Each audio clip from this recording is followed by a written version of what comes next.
As-tu déjà ressenti, dès ton réveil, une paix que rien ne peut expliquer? Une force douce, une assurance invisible, comme si quelque chose d'invisible te préparait à affronter ta journée? Ce n'est pas un hasard. C'est la lumière de Dieu qui se manifeste quand ton cœur s'ouvre à lui dès les premières secondes du matin. Le psaume 27 dit « L'Éternel est ma lumière et mon salut. De qui aurais-je peur ?» Psaume 27, verset 1. Cette parole n'est pas une belle citation, c'est une déclaration de puissance. Quand tu la proclames dès ton réveil, tu invites Dieu à illuminer tout ce qui t'attend. Aujourd'hui, je vais te révéler 10 clés spirituelles du matin inspirées de cette vérité divine pour t'aider à commencer chaque journée dans la paix, la confiance et la présence du Seigneur. Ces clés ne sont pas des formules magiques, mais des principes vivants capables de transformer ton état intérieur et d'attirer la lumière de Dieu dans ton quotidien. Alors avant d'aller plus loin, je t'invite à t'abonner à cette chaîne, à aimer cette vidéo et à écrire en commentaire. Je refuse de commencer ma journée sans la lumière de Dieu. Car aujourd'hui, le Seigneur va éclairer ton cœur. Reste jusqu'à la fin, une prière spéciale t'attend pour sceller cette parole dans ta vie. 1.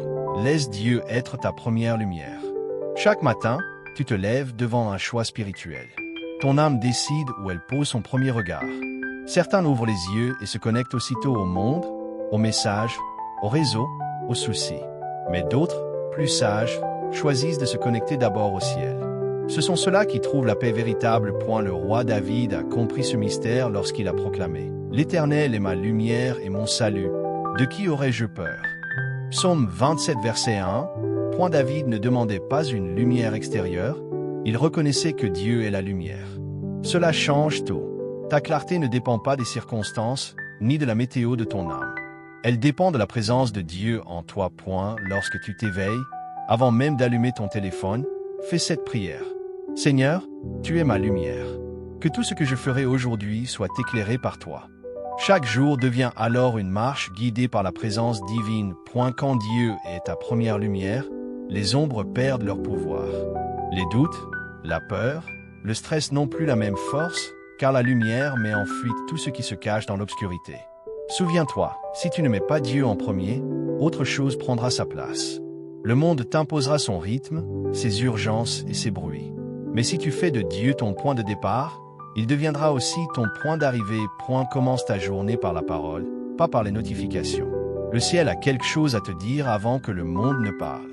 2. Tiens-toi debout dans la confiance, même au milieu du combat. La vie spirituelle n'est pas un jardin sans tempête. Même les plus fidèles rencontrent des vents contraires. David n'a jamais nié la présence des ennemis, mais il a refusé de leur donner la victoire dans son cœur. Il a dit, « Quand une armée se dresse contre moi, mon cœur ne tremble pas. » Psaume 27, verset 3. Voilà la vraie foi, pas une fuite du combat, mais une paix au cœur de la guerre. Être debout, c'est refuser de plier sous la peur. C'est croire que, même si tout vacille autour de toi, Dieu reste immuable. Tu peux dire chaque matin, « Seigneur, même si l'opposition se lève, je reste debout, car tu es avec moi. » Cette déclaration n'est pas un simple mot, c'est une position spirituelle. Le monde cherche la sécurité dans la logique, mais la foi trouve la stabilité dans la présence. Lorsque tu apprends à garder la paix dans la tempête, le diable perd son pouvoir de te déstabiliser. Le croyant mature n'est pas celui qui ne tombe jamais, mais celui qui reste ancré dans la confiance. Et la paix de Dieu n'est pas une émotion. C'est une force qui s'enracine dans la conviction que tout est entre ses mains. Même quand tu ne comprends pas, garde ton cœur en paix. Celui qui tient ferme dans le silence de la foi voit la victoire avant même qu'elle ne soit visible. 3. Cherche la présence de Dieu comme ton seul abri. Il y a dans le cœur de David une prière que peu d'hommes ont su faire. Je demande à l'Éternel une chose, habiter dans sa maison tous les jours de ma vie. Psaume 27, verset 4. David aurait pu demander la gloire, la richesse ou la victoire sur ses ennemis. Mais non, il demande la présence. Pourquoi? Parce que celui qui demeure près de Dieu ne manque de rien. Chercher la présence, ce n'est pas fuir le monde, c'est choisir la source. Chaque matin, dans le silence de ton âme, abrite-toi dans la prière. Respire la paix de Dieu avant de respirer l'air du monde. Dis-lui simplement, « Seigneur, je choisis de demeurer en toi aujourd'hui. Sois mon refuge et ma paix. » Quand tu fais de sa présence ton abri, le tumulte extérieur perd de son pouvoir. Les bruits du monde s'éteignent quand le cœur est ancré dans la communion divine. Même si les tempêtes se lèvent, Elles ne t'atteindront pas, car ton refuge n'est pas fait de murs, mais de la présence du Tout-Puissant. Le secret de la stabilité spirituelle, ce n'est pas d'avoir moins de combats, mais d'avoir plus de présence. C'est dans le calme et la confiance que ton âme trouve la force. T'es là, sous ce toit invisible de la grâce, le Saint-Esprit renouvelle tes forces et t'équipe pour affronter la journée. 4. Contemple la beauté de Dieu avant de regarder le monde. Chaque regard est une porte ouverte sur ton âme. Ce que tu contemples, tu le deviens. Et si tu fixes tes yeux sur les mauvaises nouvelles, la peur grandit. Si tu contemples la bonté de Dieu, la paix t'envahit. David disait encore, pour contempler la beauté de l'Éternel et pour admirer son temple. Psaume 27 verset 4. Regarder Dieu, c'est élever ton regard au-dessus du tumulte. Avant de regarder les écrans, regarde ton Créateur. Avant de lire les titres du jour, lis sa fidélité dans ta vie. Contempler Dieu, c'est un choix spirituel, un acte d'adoration silencieuse qui transforme le cœur. Dis à ton âme, avant de voir mes problèmes, je contemple mon Créateur. Car ce que tu regardes influence ce que tu ressens. Et si ton regard est fixé sur la lumière, les ténèbres n'ont plus d'emprise. Dieu veut t'apprendre à le voir même dans les détails. Un souffle, un rayon de lumière, un geste d'amour. Chaque matin, élève ton regard vers la beauté du ciel. Cette contemplation purifie ton esprit et t'ancre dans la gratitude. Souviens-toi. Celui qui regarde Dieu voit le monde avec des yeux transformés. Quand tes yeux s'ouvrent sur sa gloire, ton cœur s'apaise, ta foi grandit, et ta journée commence sous la lumière de sa grâce. 5. Cache-toi dans le lieu secret de Dieu. Il est écrit, il me cachera sous l'abri de sa tente, il m'élèvera sur un rocher. Psaume 27 verset 5. Le lieu secret de Dieu n'est pas un endroit géographique, c'est un espace spirituel. C'est ce moment sacré où ton âme s'éloigne du tumulte pour se connecter à la voix divine. Là, le monde cesse d'avoir de l'importance. Là, ce n'est plus le bruit de tes pensées, mais la mélodie du ciel qui résonne dans ton cœur. Avant d'affronter la journée, entre dans ce lieu secret par la prière.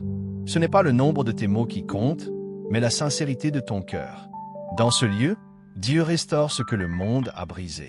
Il fortifie ce que les épreuves ont affaibli. Il t'élève au-dessus des circonstances, non pour t'isoler, mais pour t'ancrer en lui. Dis avec foi, Seigneur, je me réfugie en toi. Élève-moi sur le rocher de ta présence. Le rocher, c'est le Christ. Ce fondement inébranlable sur lequel aucune tempête ne peut te renverser. Quand tu demeures dans ce lieu intérieur, le monde peut rugir sans t'atteindre. Ce n'est pas une fuite, c'est une forteresse. Ce n'est pas une illusion, c'est une réalité spirituelle. Dieu devient ton abri vivant. Souviens-toi que ceux qui apprennent à habiter dans ce lieu ne sont jamais à découvert. Le secret de ta stabilité ne vient pas de ta force, mais de ta position. Tu n'as pas besoin d'être loin du danger, tu as besoin d'être près du Seigneur. C'est dans cette proximité que ton âme se stabilise et que ton esprit s'élève. 6.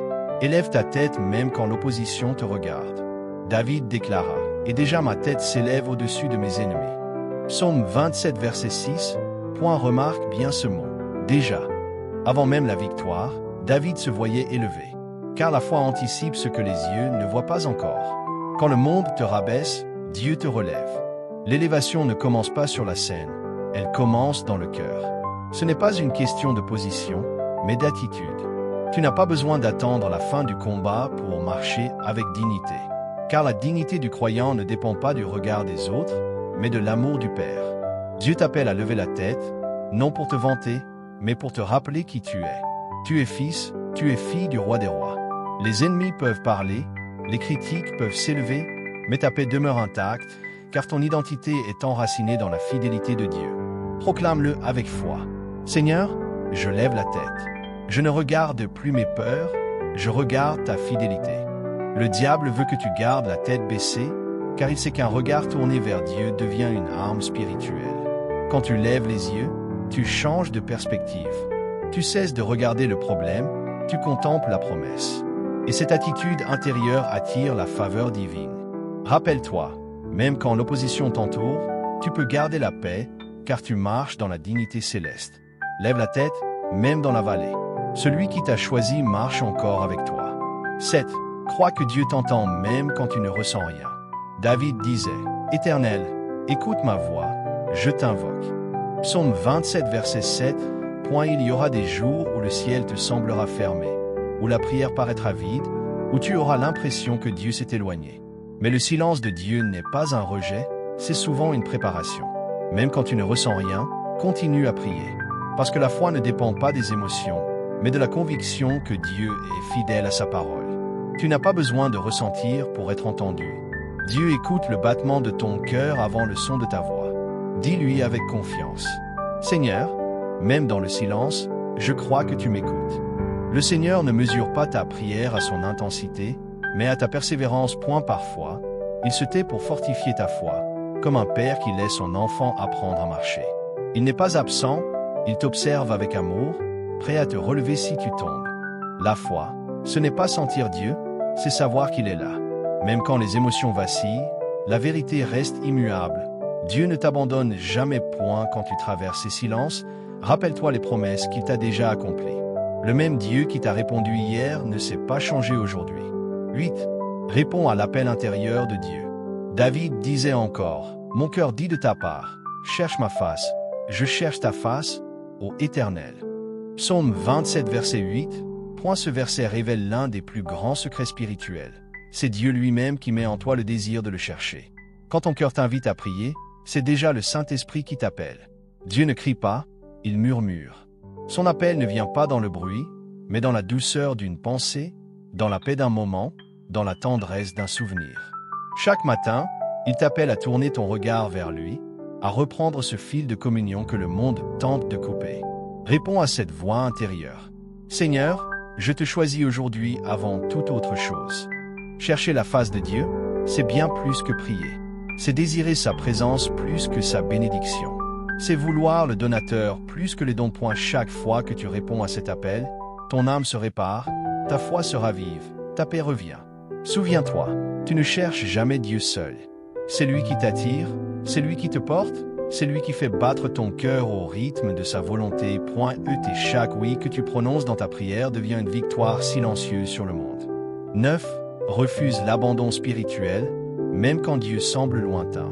Il est facile d'avoir la foi quand les bénédictions coulent, quand les prières reçoivent une réponse immédiate, quand tout semble clair. Mais la vraie foi, celle qui plaît à Dieu, brille dans les moments où tout paraît obscur. David a connu ces saisons. Lui qui était roi et prophète, lui qui avait vu la gloire de Dieu, a pourtant crié: Ne me cache point ta face, ne m'abandonne pas, Dieu de mon salut. Psaume 27 verset 9.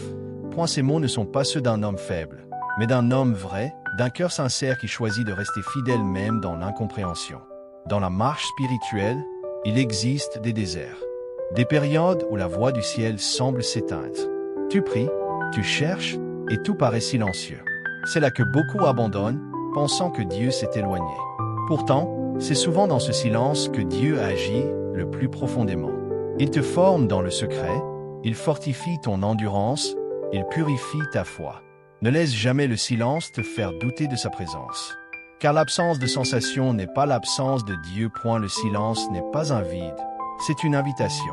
Une invitation à marcher par la foi, non par la vue. Répète-le avec conviction. Seigneur, je refuse d'abandonner. Même dans le silence, je crois que tu es là.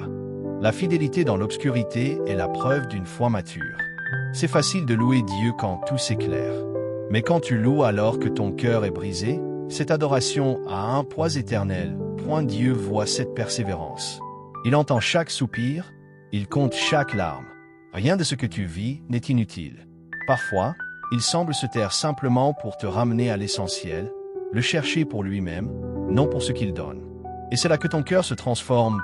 Est la foi, c'est continuer à marcher quand on ne comprend plus le chemin. Au moment où tu crois être seul, le Seigneur marche juste à côté, en silence, te portant dans sa main invisible. Alors, refuse l'abandon. Tiens ferme. Continue à prier, à espérer, à attendre. Car au bout du silence, il y a toujours une réponse. Et cette réponse porte ton nom. 10. Espère en Dieu sans perdre courage.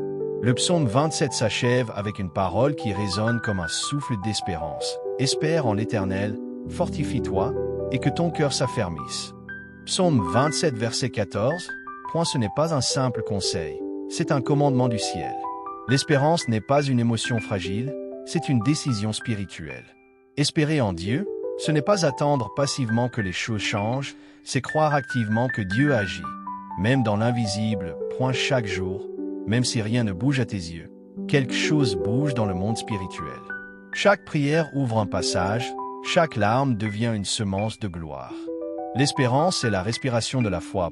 Quand tu perds espoir, ton âme s'étouffe. Mais quand tu choisis d'espérer, même au milieu des ruines, le souffle de Dieu te ranime. David savait que l'attente n'était pas vaine, car le Dieu qui promet est aussi le Dieu qui accomplit. Répète cette prière avec tout ton cœur. Seigneur, je crois que tu agis même dans l'invisible. Mon cœur s'affermit en toi. Il est possible que tu attendes depuis longtemps. Peut-être que tu ne vois toujours pas la lumière au bout du tunnel. Mais souviens-toi, l'espérance n'est pas dans ce que tu vois, elle est dans celui en qui tu crois. L'espérance ne déçoit jamais, car Dieu n'oublie aucun de ceux qui s'attendent à lui. Quand ton cœur se décourage, rappelle-toi les victoires passées. Le même Dieu qui t'a délivré hier est encore à l'œuvre aujourd'hui. Et s'il tarde, ce n'est pas pour te punir, mais pour te préparer.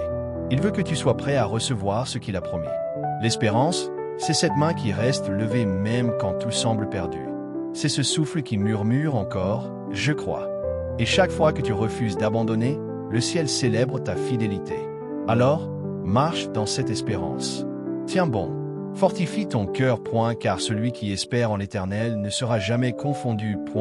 Bientôt, ce que tu as cru dans l'ombre se manifestera dans la lumière.